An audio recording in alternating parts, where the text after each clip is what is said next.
বিসমিল্লাহির রহমানির রহিম। আসসালামু আলাইকুম, সবাইকে শুভেচ্ছা ও অভিনন্দন। নতুন একটি ব্লগ ভিডিওতে আজকে আপনাদেরকে দেখাবো খুব সুন্দর একটি রান্না, সবজির খিচুড়ি আর গরুর গোশত। আপনারা দেখতে থাকেন আর কত যে টেস্ট হয় এই গরুর গোশত আর সবজির খিচুড়ি। আপনারা একবার হলে ট্রাই করে দেখেন। আর আজকে আমার এই পুরা রান্নাটার ভিডিও আপনারা দেখেন, দেখলেই বুঝতে পারবেন যে কত সুন্দর এবং কত লোভনীয় স্বাদে হয়। আর এইরকম টেস্ট হয় বলার মতো না। আর প্লিজ আজকে থেকে আমার ইউটিউবে চ্যানেলটা শুরু করলাম, আপনারা সবাই প্লিজ আমার পাশে থাকেন। চ্যানেলটা একটু সাবস্ক্রাইব করে দিয়েন আর একটা লাইক শেয়ার করে দিয়েন, আপনাদের কাছে অনুরোধ রইল। এখন দেখেন আমি গরুর গোশতটা কিভাবে হাতে মাখিয়ে রান্না করব এবং খিচুড়িটাও সম্পূর্ণ আমি হাতে মাখিয়ে রান্না করব। এখানে আমি মূলত গরুর গোশত নিয়েছি 2 কেজি। আমি এখানে সম্পূর্ণ একদম আজকের গোশত, আজকে সকালে আমি নিয়ে আসছি বাজার থেকে।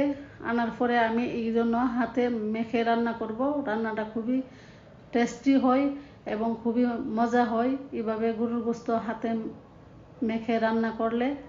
আপনারা প্লিজ বাসাতে এরকমভাবে ট্রাই করে দেখতে পারেন। আর সত্যি বলছি, এত মজা হয় আর এত টেস্টি হয় এভাবে গরুর গোশত হাতে মেখে রান্না করলে। আমি আজকে মূলত এই খিচুড়ি আর গরুর গোশত দুটোই হাতে মেখে রান্না করব। আপনারা মূলত দেখছেন যে সবজির খিচুড়িগুলা এভাবে হাতে মাখা হয় না, সব কিছু দিয়ে চুলায় বসানো হয়। আমি কিন্তু হাতে মেখে রান্না করব। কারণ হলো যে আমি আপনাদেরকে দেখাই যে সরিষার তেল দিয়ে হাতে মেখে খিচুড়ি রান্না করলে যে কি পরিমাণ স্বাদ হয় সবজির খিচুড়ি। এখন তো মূলত শীতকালে সবাই বিভিন্ন ধরনের সবজি পাওয়া যায় সব জায়গাতে, আর সবাই একটু একটু সবজির খিচুড়ি খেতে পছন্দ করেন। এখন দেখেন আমি গরুর গোশতটা সব কিছু মশলা আপনাদের সামনে দিয়েছি। আমার যতটুকু পরিমাণ লাগে সব কিন্তু আপনাদের সামনে দিয়ে সরিষার তেল দিয়ে আমি কিন্তু একদম মেখে এখন আমি ঢাকনা দিয়ে ডেকে চুলার মধ্যে বসিয়ে দিব। তারপরে আমি খিচুড়িটা রেডি করব। আপনারা দেখতে থাকেন। খিচুড়িটা দেখেন আমি এখানে হাঁসার চাউল নিয়েছি। এটা জমির চাউল, এটা চিনি গুঁড়া চাউল না, এটা মূলত হাঁসার চাউল। এখন দেন আমি যে সবজিগুলা কাটিং করে রেখেছি এই সব সবজিগুলা এখন আমি একে একে ডেক্সির মধ্যে দিয়ে দিব। এখানে এই যে সিম আমি একদম ছোট ছোট টুকরা করে কাট করে রেখেছি। তারপরে আমি পাতাকপি রেখেছি, গাজর, এডিলো পাতাকপি, তারপরে গাজর আর সবজির পরিমাণগুলা সব আমি এক সমান রাখার চেষ্টা করেছি। কোনো একটা সবজি বেশি বা কোনো একটা কম তা আমি করি নাই। আপনারা সবজি রান্নার সময়, খিচুড়ি রান্নার সময় সবসময় ফলো করবেন যে যত রকমের সবজি আপনারা ব্যবহার করবেন সবগুলা যেন সমান পরিমাণের হয়। একটু এদিক সেদিক হলে সমস্যা নাই, কিন্তু বেশি একটা এদিক সেদিক যেমন না হয়, খুব সুন্দর করে সমান রাখার চেষ্টা করবেন সবগুলা সবজির মাপগুলা।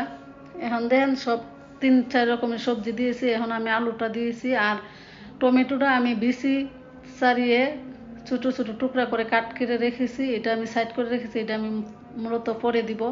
এখন আমি খিচুড়ির মধ্যে বাটা মশলা ব্যবহার করব। এই যে দেখেন এখানে আমি 4 থেকে 5টা কাঁচামরিচ, পেঁয়াজ, রসুন, আদা একসাথে কিন্তু আমি শিলপাটায় বেটে নিয়ে তারপরে আমি কিন্তু এই খিচুড়ির মধ্যে দিয়েছি। আর কয়েকটা কাঁচামরিচ আমি সাইড করে রেখেছি, এগুলো আমি পরে দিব। এখন দিলে মূলত জাল হবে প্রচুর, তাই বাচ্চা কাচ্চা যখন আছে ওরা এত জাল খেতে পারবে না। তার জন্য আমি এই মরিচগুলা খিচুড়িটা নামানোর একটু আগে দিব। এখন দেখেন আমি যা যা উপকরণ আছে সব আস্তে আস্তে দিয়ে দিতেছি।